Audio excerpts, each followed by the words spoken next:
ইলেকশনৰ সিডলি এনেকা সাপোৰ্ট নিদিব নেকি বিজেপি? অলৰেডি মুখ্যমন্ত্ৰী ডাঙৰীয়াই ঘোষণা কৰিছে যে বাই ইলেকশ্যনবিলাক একেলগে আমি খেলিম। আমিও ইতিমধ্যে মন তৈয়াৰ কৰিছোঁ, একেলগে আমি আছোঁ, কাম কৰি আছোঁ। আৰু এনেও কেন্দ্ৰতো ৰাজ্যতো কাউন্সিলতো এলায়েন্স গভৰ্ণমেণ্ট চলি আছে।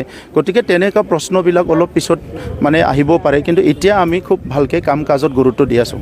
নিখিল বড়ো ছাত্ৰৰ যে সভাপতি দীপেন বড়ো চাহাবে BTC BTR ইমপ্লিমেণ্টৰ কাৰণে একেলগে হ'ব লাগে BPO নিখিল বড়ো ছাত্ৰ সন্থাই বড়ো জনগোষ্ঠীৰ কাৰণে চিন্তা কৰে। তেখেতসকলৰ দৃষ্টিভংগীটো তেখেতসকলে ৰাখিছে, আগৰ সময়তো ৰাখিছে, এতিয়াও ৰাখিছে। ইয়াৰ ওপৰত সকলো বিবেচনা কৰিব, আমিও বিবেচনা কৰিম। যেহেতু বহুত সংগ্ৰামৰ অন্তত BTRত পৰভূমিত বড়ো জনগোষ্ঠীয়ে এটা শাসনভাৰ পাইছে, কিন্তু এতিয়া আপোনালোকৰ মিত্ৰ দল বিজেপিয়ে যিটো আগ্ৰাসন নীতি তেওঁলোকৰ, এতিয়া বড়ো জনগোষ্ঠীৰ যিটো ৰাজনৈতিক অধিকাৰ সেইটো শূন্যই দখল কৰিব খুজি আছে। চাওক, ৰাজনৈতিক কাম কৰাটো আগ্ৰাসন বুলি শব্দটো ব্যৱহাৰ কৰিব নালাগে। সেইটো আগ্ৰাসন নহয়। আগ্ৰাসন বুলি কোৱাৰ লগে লগে সেইটো বেলেগ মিনিং হৈ যায়। গতিকে বিজেপি হ'ল সৰ্বভাৰতীয় দল। ভাৰতবৰ্ষৰ চুকে কোণে প্ৰত্যেকটো ডিষ্ট্ৰিক্টত, প্ৰত্যেকটো অঞ্চলত বিজেপিয়ে কাম কৰিব, কংগ্ৰেছো কৰিব, নেশ্যনেল পাৰ্টিবিলাকে। চ' তাত আৰু কাম কৰাটো যদি আগ্ৰাসন বুলি এটা ৱৰ্ড ইউজ কৰে, তেতিয়া মানে তাতে গণ্ডগোলটো আৰম্ভ হয়।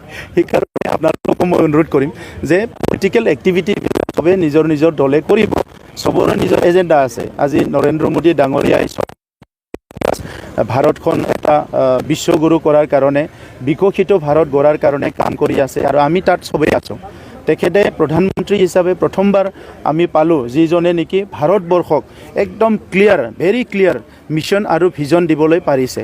আগৰ যিবিলাক আমাৰ প্ৰধানমন্ত্ৰী আছিলে তেখেতসকলে কাম কৰা নাই বুলি নকওঁ মই, কিন্তু ভিজন ৰাইজক দিব পৰা নাছিলে। আজি অৰ্থনৈতিকভাৱে ভাৰতবৰ্ষখন আগবাঢ়ি নিয়া, ডিফেন্সৰ ক্ষেত্ৰত আগবাঢ়ি নিয়া, টেকন'লজিৰ ক্ষেত্ৰত আগবাঢ়ি নিয়া, চব দিশতে প্ৰধানমন্ত্ৰী ডাঙৰীয়া এটা ডাঙৰ ভিজন, ভাৰতৰ মানুহ যাতে ক'তো কনফিউজ নহয় তেনেকুৱা এটা ভিজন দাঙি ধৰিছে।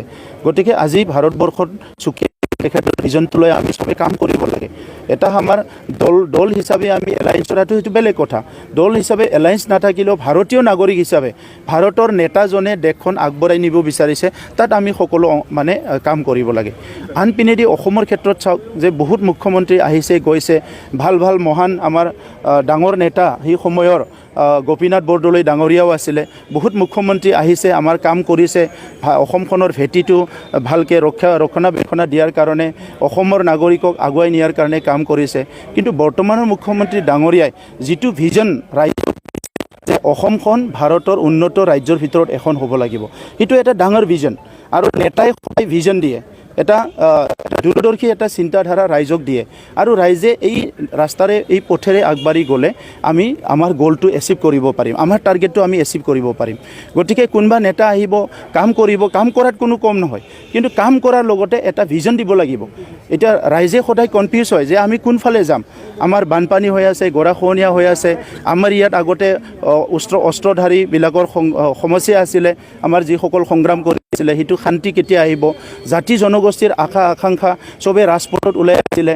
চ' সেইটো কেনেকৈ সমাধান কৰিব। যেতিয়া মুখ্যমন্ত্ৰী ডাঙৰে এটা ভিজন দিয়ে যে আমাৰ অসমখন তাত যাব লাগিব, ইয়াত নহয়, অসমখন জংঘলত নহয়, অসমখন ক'ৰবাত কাজিয়া পেচালত নহয়, জাতি জনগোষ্ঠীৰ মাজত ক'ৰবাত থাকি পেলাই সদায় কাজিয়া পেচাল কৰিব, ৰাস্তা ব্লকেট কৰিব, তাত নহয়। অসমখন নিব লাগিব ভাৰতৰ ভিতৰত উন্নত এখন ৰাজ্য, য'ত আমাৰ ইনফ্ৰাষ্ট্ৰাকচাৰ ভাল হয়, আমাৰ হেল্থ ছেক্টৰটো আমি ভাল কৰিব পাৰোঁ, শিক্ষাৰ ছেক্টৰটো ভাল কৰিব পাৰোঁ, প্ৰত্যেকটো ছেক্টৰটো আমি ভাল কৰি পেলাই অসমখনো অইন ডেভেলপ ৰাজ্যৰ নিচিনা এখন গঢ়িব লাগে। গতিকে এই পৰিৱেশত আজি আমি কাম কৰি আছোঁ। গতিকে পলিটিকেল কিবা সৰু সুৰা টুটু মেমে সেইটো চবৰো থাকিব, সিটোক লৈ পেলাই বেছিকৈ যদি আমি মূৰ ঘামাই দিওঁ, আচল উদ্দেশ্য এতিয়া BTR অঞ্চলখন আগুৱাই নিব লাগে। 4 বছৰত মানুহৰ মুখত হাঁহি দেখিবলৈ পাইছোঁ, ইয়াতকৈ আৰু ডাঙৰ এচিভমেণ্ট নাই। আমিয়ে হাঁহিব পাহৰি গৈছিলোঁ এটা সময়ত। সদায় আৰ্মি পুলিচ ৰাস্তাইদি গ'লে হাত উঠাব লাগে, চব মানে গাত সদায় লাৰি চাই। আমি তামোলপুৰত মানে প্ৰায় 10 বছৰমান আৰ্মি কেম্পৰ মাজত গাড়ীটো বাছখন ৰাখি দিয়ে, হাত উঠাই মোনাবিলাক চব চেক কৰি চাই, মহিলা পুৰুষ তেনেকুৱা পৰিৱেশৰ পৰা আহিছোঁ। আৰু আজি মানুহৰ এই পৰিৱেশ নাই। আজি মানুহৰ মুখত হাঁহি আহিছে সকলো জাতি জনগোষ্ঠী সকলো আগবাঢ়ি আহিছে যে আমি ভাল পৰিৱেশত যাব লাগে তাৰ ভিতৰত এজন দুজনে কিবা গণ্ডগোল লগাব খুজি থাকে এইবিলাক আৰু এতিয়া আমি চকু দিব নালাগে তো গতিকে আমাৰ দৃষ্টিভংগী ক্লিয়াৰ আমি এটা ভাল বিটিআৰ বিচাৰোঁ সুন্দৰ বিটিআৰ বিচাৰোঁ কিয় বিটিআৰ অঞ্চলত আমি জাতি ভেদাভেদ ধৰ্ম ভেদাভেদ হ'ব লাগে কিয় বিটিআৰ অঞ্চলত আমি শিক্ষা দীক্ষা পিছ পৰি থাকিব লাগে কিয় স্পৰ্টছত পিছ পৰি থাকিব লাগে কিয় আমি সংস্কৃতিত পিছ পৰি থাকিব লাগে চ' এইখিনি কাম আমি একেলগে কৰিম আৰু কৰিবলৈ আজি ৰাজনীতিত আহিছোঁ গতিকে যি কাম কৰিম ৰাইজৰ স্বাৰ্থত কৰিম যি কৰিব নোৱাৰোঁ বহি থাকিম কিন্তু কাৰো ক্ষতি হোৱা কাম আমি নকৰোঁ তেখেতৰ কিবা এংগেজমেণ্ট আছে বুলি আমাৰ যিটো টীম তেখেতসকলে যোগাযোগ কৰি আছে মই কৰা নাই গতিকে আমি তেখেতসকলৰ পৰা খবৰ ল'ম